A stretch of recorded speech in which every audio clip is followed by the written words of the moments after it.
Amen. Well, good morning once again, and I'm so glad that you are here with us again. I'm going to start out today's message with a question that I think everybody has asked at some point in their life, and I'm sure you have, but maybe you are even asking it right now. And that question is simple, is, God, where are you in all of this? Or, Jesus, why aren't you showing up? You seem to be late, and we are wondering if you're going to do anything at all. And maybe you've asked those questions or are asking those questions. But maybe there's another question as well that's slightly bigger than that, and that is when bad things or things are happening in our world that seem difficult or we're unknown or a lot of uncertainty, we wonder where God is, or even if God is so good, why is he allowing all of this to take place in the first place? So those are important questions, and we're not the first people to ask it either. In fact, today as we jump into our sermon series on Eyewitness, which is about the Gospel of John, and his agenda for each one of us, for myself and for you, is that you would believe that Jesus is the Messiah because of all of these signs that John is pointing to. And remember that a sign is not to attract attention to itself, it's supposed to attract attention to something else. It's pointing to something. And in this case, all of these signs are pointing towards who Jesus is. So when we left off last week, it was in John chapter 9 where Jesus heals a man who was born blind. And from there, Jesus, remember, continues to go from Jerusalem and Judea, and then he travels to Galilee and back and forth around these areas. And every time they come into Jerusalem, things tend to get a little dicey. And so after Jesus has healed this man who was born blind, he has a conversation with the Pharisees, the religious leaders of the law. And eventually they get to the point where they ask him a question that I think many of us have asked as well. And they say this to him. They say, "How long will you keep us in suspense? If you are the Messiah, tell us plainly." They want to know who he is. And Jesus answers them. He says, "I did tell you, but you do not believe. The works," meaning he just didn't say it, he also has been out doing things, showing them, and yet it says, "The works I do in my Father's name testify about me." And so Jesus has told them, he has shown them, and the fact is that people are not embracing it. Like we left off last week, they are blind, and they are not willing to see what is right in front of them. Mm-hmm. So from that time, Jesus now has decided at this point in his ministry that he is going to put all of his cards on the table. He is going to hold nothing back. And he does something that I think it feels slightly peculiar, maybe is the word, or even disturbing at times, where it seems like in this sign, Jesus seems to manufacture a sign. All of the other signs that he has been doing, people have come to him, or he has been involved in one way or another, changing water to wine, healing the official son, the paralytic at the pool. All of these signs he has come upon, but this one he seems to manufacture or stage. So there's quite a few verses we're going to go through, but we're going to try to go through this. Here's how it goes. Now a man named Lazarus was sick. He was from Bethany, the village of Mary and her sister Martha. What happens is Lazarus is sick, but he's not just sick like with a cold, he is deathly ill. And Mary and Martha send a messenger to him, or to Jesus, to tell him this simple message. "Lord, the one you love is sick." And I think this is such a great way to start, because isn't it amazing that Mary and Martha don't even have to tell Jesus who it is that is sick. They just say, "the one you love." Isn't that amazing to think that God knows you that well, just as much as he knows Lazarus? And so Jesus turns to him and says, "This sickness will not end in death," which I'm sure everybody is really glad to hear. Oh, good. We're glad that your friend Lazarus is not going to die. And if you've grown up in church and you've heard this story before, or you've read it before, it's so unusual, isn't it? Because as it's written, we know what is to come. We know what's going to happen in this story. And so the fact is by the time the messenger even reached Jesus, Bethany and where Jesus was at this point are about a day's travel. And we know that by the time the messenger even gets to Jesus, that Lazarus has in fact already died. And instead, Jesus turns and says to the men around him, he says, no, it is for God's glory. Which I just want to pause there for a moment. What? This sickness is for God's glory? Doesn't that seem so strange? And maybe even, like we talked about last week when Jesus heals this man who was born blind, there's a new category here for you.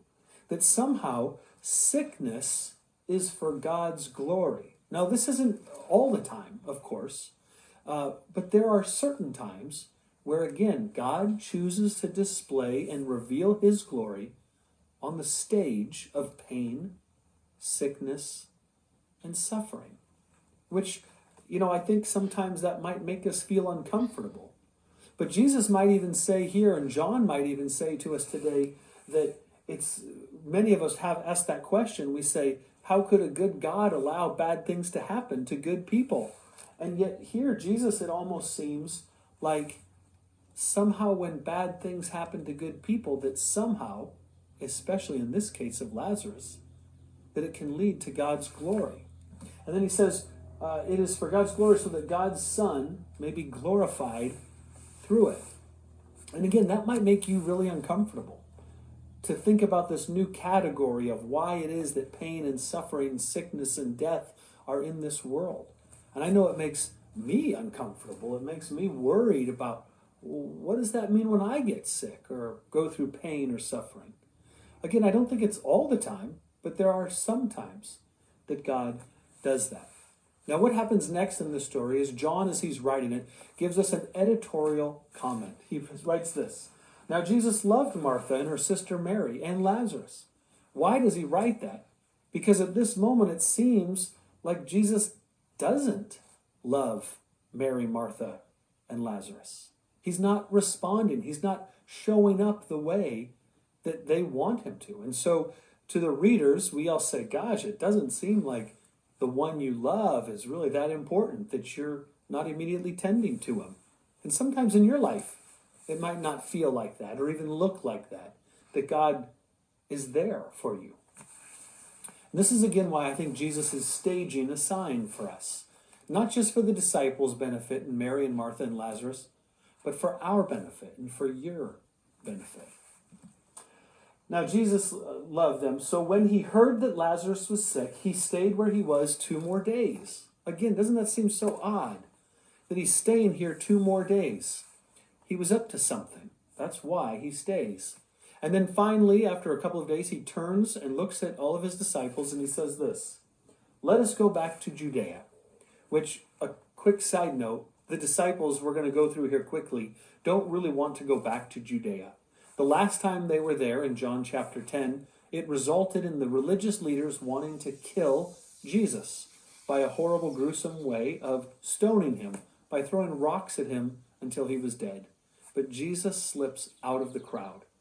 And so this is what they say. They kind of tip their hat here, but it's obvious. But Rabbi, a short while ago, the Jews there tried to stone you, and yet you're going back? We don't really want to do this. And then Jesus does what Jesus does. He seems to change the subject. He says, are there not 12 hours of daylight? Anyone who walks in the daytime will not stumble, for they see by this world's light. It is when a person walks at night that they stumble, for they have no light. And I'm sure the disciples were like, thank you for that, Jesus. That was great information that we kind of felt like we knew. Now, what's going on? We were just talking about Lazarus, sickness, going back to Judea. They're going to kill you. And now here you are talking about walking in the light in the dark. Quickly, the translation here means that Jesus is saying, and remember, I am the light of the world. I am God's unique Son brought down to earth. And at this moment, this is the brightest that this is ever going to be on earth. This is the brightest that you will ever understand about the relationship between our Heavenly Father and Jesus and how they are connected. And he's saying that in a time not too distant from this story, that Jesus is going to leave. The light is going to be over. That 12 hours of daylight is going to be done. And we're going to be in a darker time where it's harder to see through good and evil and through bad and sickness and suffering how this all works. And so Jesus says, don't miss this opportunity to come with me to Judea.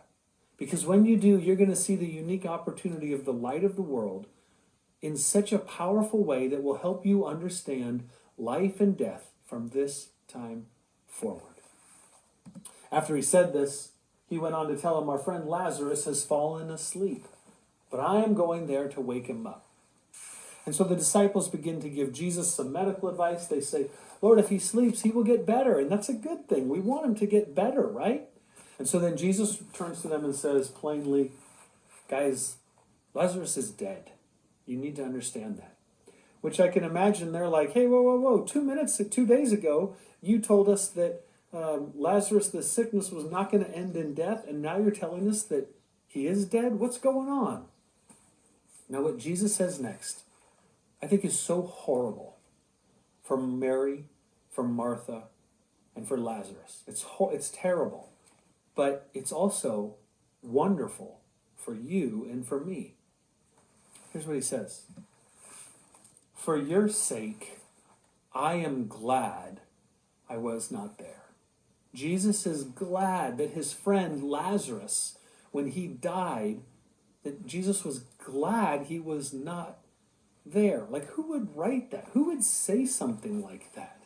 I mean, it's terrible for what they had to go through and what they had to accomplish. It's terrible.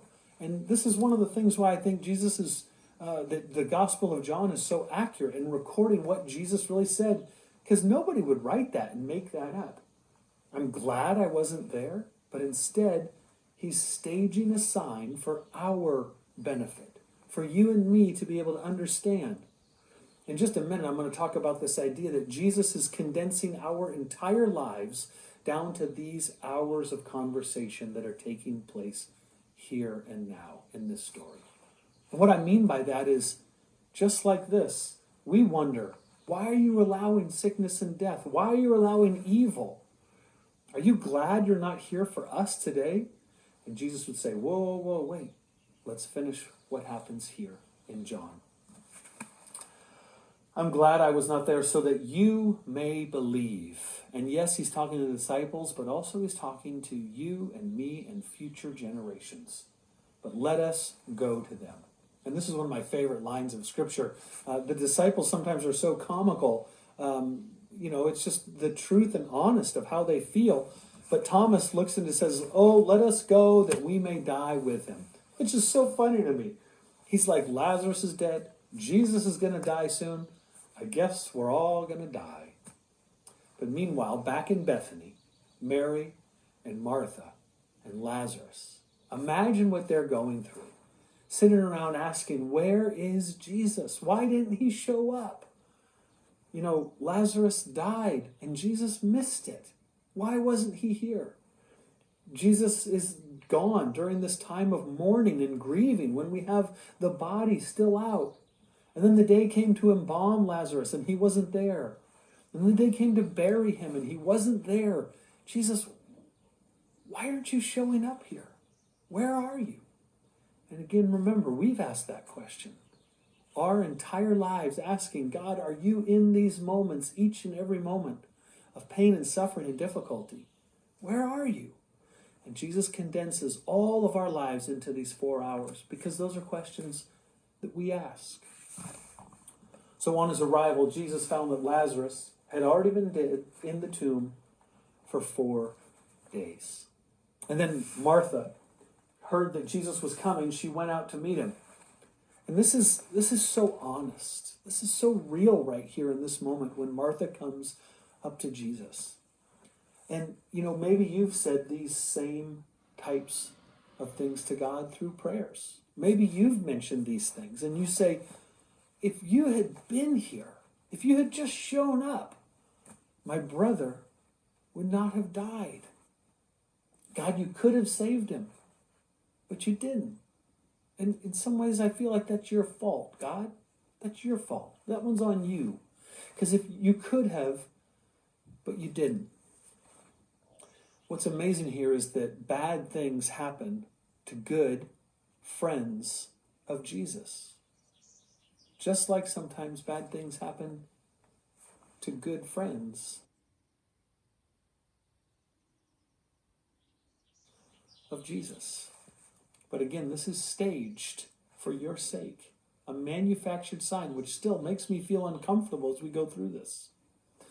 But Martha then turns to her faith, and she says, maybe with shreds of faith, she says this, but I know that even now, God will give you whatever you ask. And maybe Jesus smiles, and he leans into her, and he says, your brother will rise again. And she thinks Jesus is going into like preacher, teacher mode, or like someone when you're in a moment of crisis and they say, here's a Bible verse. And you're like, I don't need that right now. That's not what I need. I need this love and comfort. And I don't need to hear a sermon online. And I don't need to do this. And so she says, I know he will rise again in the resurrection at the last day. But the truth is, I just wish you had been here, Jesus. I wish you had been here so there wouldn't have to be a last day, that we could still have today. And then what Jesus says next, I think, is so amazing. And the truth is we miss it because we just read it.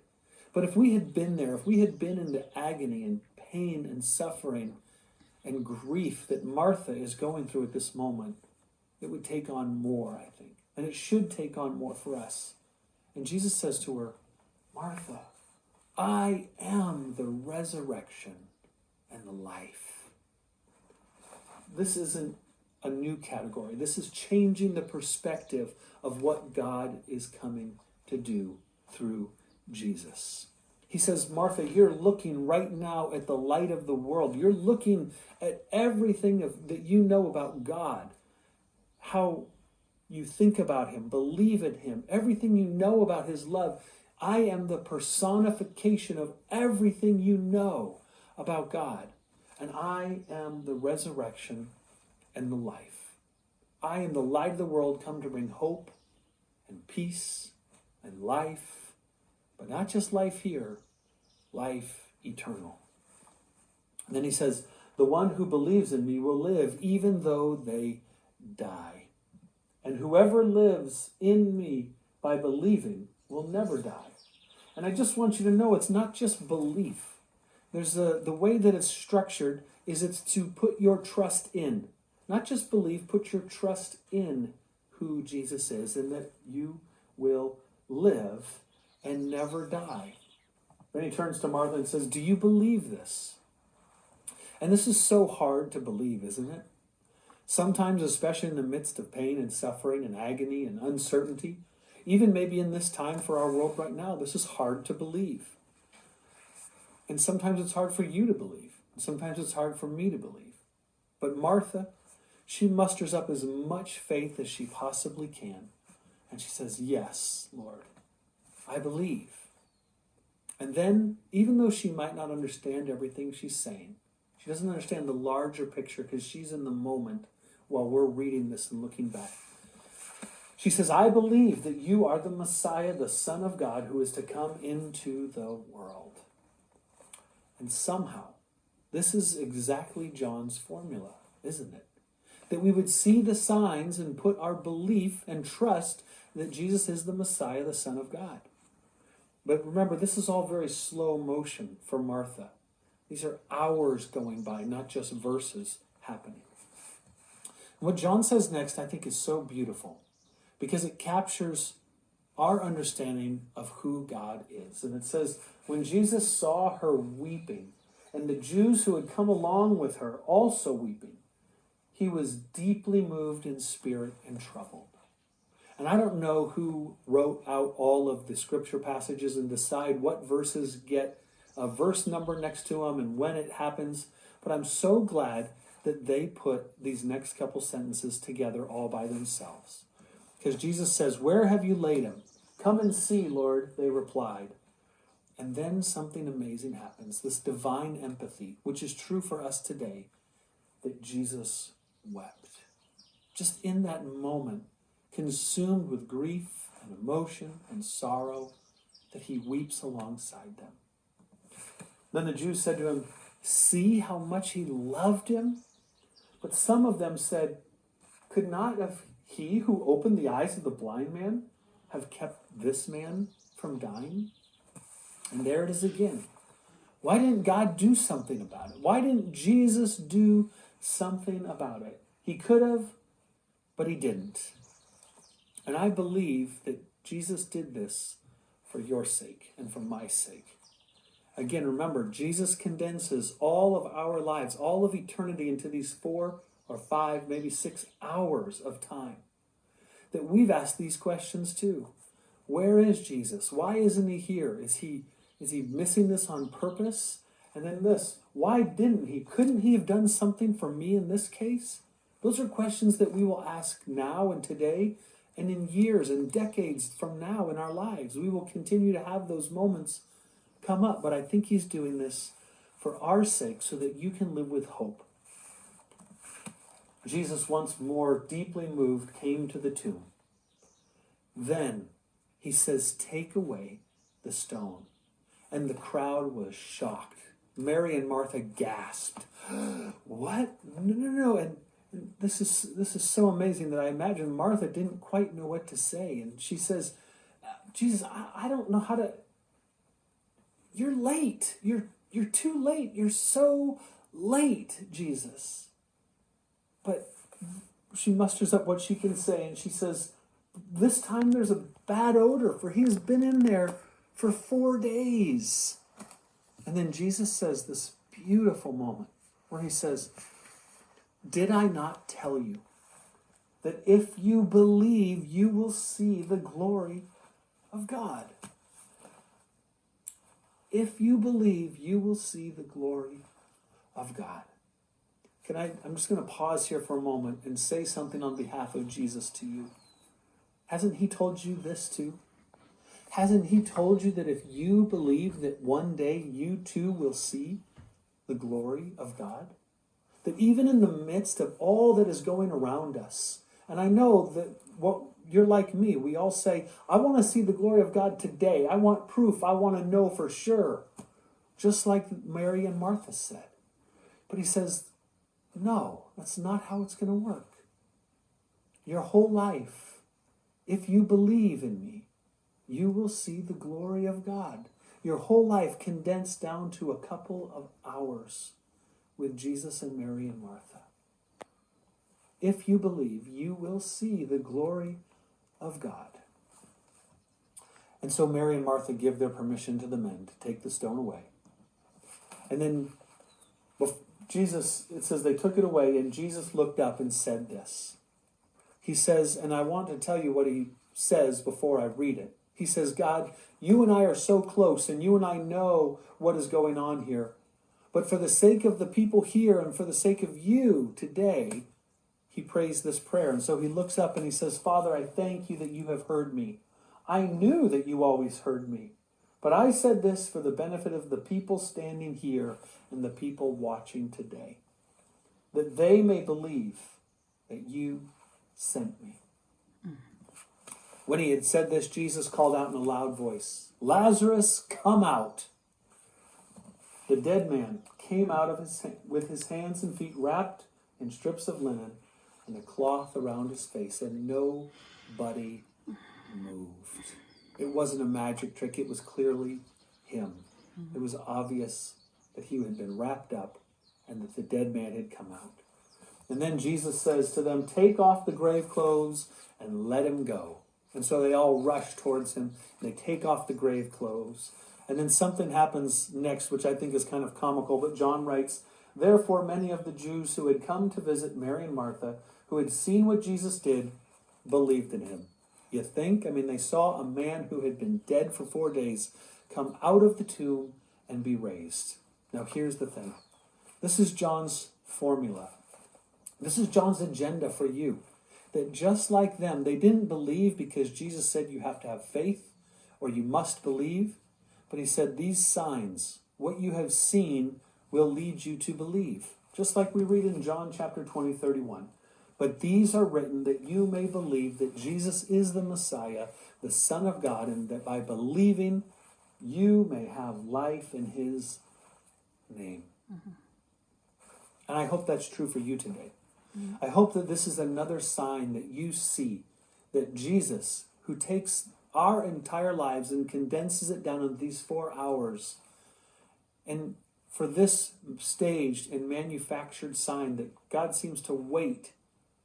And again, it's terrible for Mary and Martha and for Lazarus. But it's for our benefit to know that God is with us, and the fact that he is the resurrection and brings life so that we can have life today in this world, but also have confidence that if we believe, we will see the glory of God. Mm-hmm. I hope today has been a blessing to you, and I hope that today also brings you a confidence and increases your faith and belief in Jesus, and that you can put your trust in him because of all he has done for each one of us. The next couple weeks are very exciting for the life of the church, with Palm Sunday and Easter coming up, which is going to be very different for us all, but we hope you will continue to join us. Have a great day. God bless you, and amen. Amen.